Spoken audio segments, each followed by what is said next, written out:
Gentlemen from Bungle. Hope you're doing well, and I hope you're having a great day. So today we're going to go over kind of the bolt action slash semi-auto rifle buff that happened and enlisted. Now, starting off right away kind of with the bolt action rifle. So kind of scrumming through my list here when I was talking about kind of the bolt action rifles and semi-auto premium squads that I reviewed.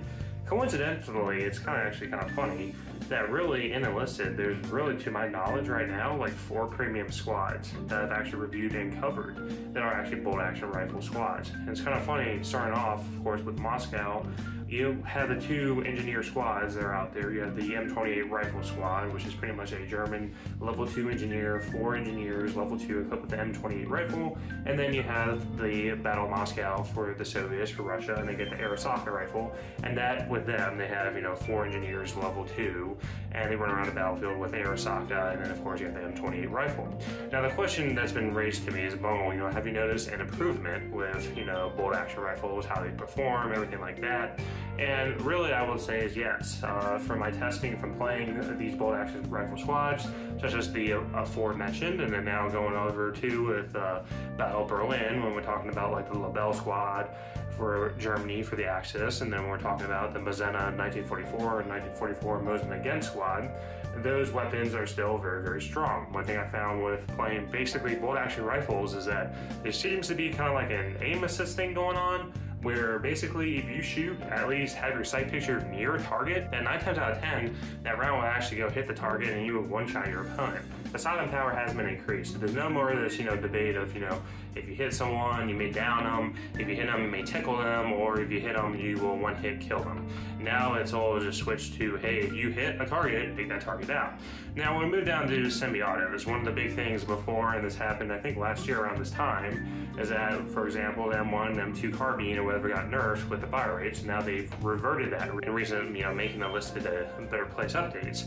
So kind of the big thing is, I was looking through my list here, and there's actually a bunch of squads, really. I would say a majority, way more than bolt action rifle squads, and I can just list down the list right now. You have the Johnson M1941 for the Allies, level 2 engineer premium squad. You get 4 level 2 engineers for the Allies, and Invasion Normandy campaign, pretty good, pretty strong rifle. Of course, the Gewehr 41 for the Axis and the Battle of Normandy, Invasion Normandy campaign for the Axis, 4 level 2 engineers. Gewehr 41's always been kind of a, hey, Gewehr 41's bad, I take the Gewehr 43 today, but overall, semi-auto rate of fire kind of adjustment and buff and everything like that, should have performed pretty good. But basically, going on to semi-autos, there's a bunch I reviewed and enlisted, very different, classes, such as radio operators that have semi-auto rifles, like in the Battle of Tunisia, Tunisia campaign. Of course, Battle of Moscow now has a sniper squad that runs around with SKT-40, a semi-automatic sniper rifle. The SKT-40 squad running around, we got 4 snipers and 1 level 2 engineer. And then, of course, all the other engineer squads that came before it, and other various campaigns that have semi-autos. And then, of course, you have some trooper squads, especially in Tunisia, and some in Berlin that come equipped with semi-autos. So the real question is, Bungle, looking back on this, right? Looking back to how it used to perform versus now, has there been an increase in performance? Has there been a warrant for you to go and, maybe consider picking up these squads?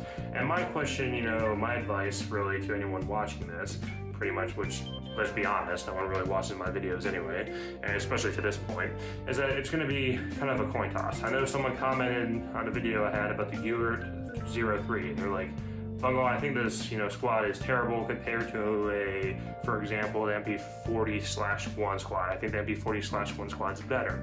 Really, what you gotta come down to it when you play enlisted, especially with these premium squads, is really you want quantity over, let's say, quality. And what I mean by quantity over quality is pretty simple. When you have, like, for example, an assaulter squad like the MP40/1, you get 4 assaulters.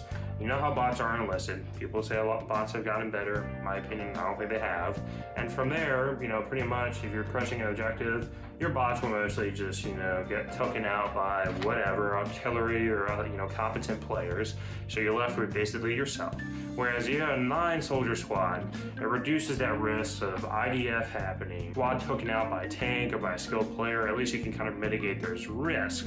Alongside the aspect that I found is that usually with semi-auto squads, and even bolt action rifle squads that have a lot of soldiers, is that it increases that potential for you to actually do very, very well with the aspect of, hey, if you're getting a lot of kills in one soldier, you run out of ammo, you can switch to another one, you have plenty. You have basically 8 other soldiers that you can use 9 total, including the one you start off with. Whereas when you're limited to these 4 soldier squads, that pretty much there's so much randomness that happens in enlisted, with whether it be aircraft bombing you, tanks shelling HE at you, a skilled player running around and spawn camping you, etc., that attrition really does affect the value of a squad. So in my opinion, when you're looking, especially if they're on sale, if you're looking at getting bolt action or premium squads, definitely the ones you want to consider getting are ones that have at least 9 soldiers. And if they don't have 9 soldiers, then maybe look at, you know, what other features they bring, such as, for example, the SKT-40. Not the best sniper squad in the game, not the best premium sniper squad in my opinion. I think it's like the only one out there. I wouldn't recommend it, but honestly, if you're looking at getting a sniper squad, you like to play snipers, and you get 4 snipers and a level 2 engineer, that's a better option than, let's say, getting the airsoft rifle squad. And because you just get 4 level 2 engineers, and let's be honest, with the attrition that happens in enlisted, it's going to be taken out anyway by random stuff. Or you could always go with the AKT-40 squad, which in my opinion is a better investment because it's a semi-auto rifle that could also be fully auto. But that's my thoughts with everything. Let me know what you think down below. Other than that, I hope you all have a great day. Thanks for stopping by. Take care.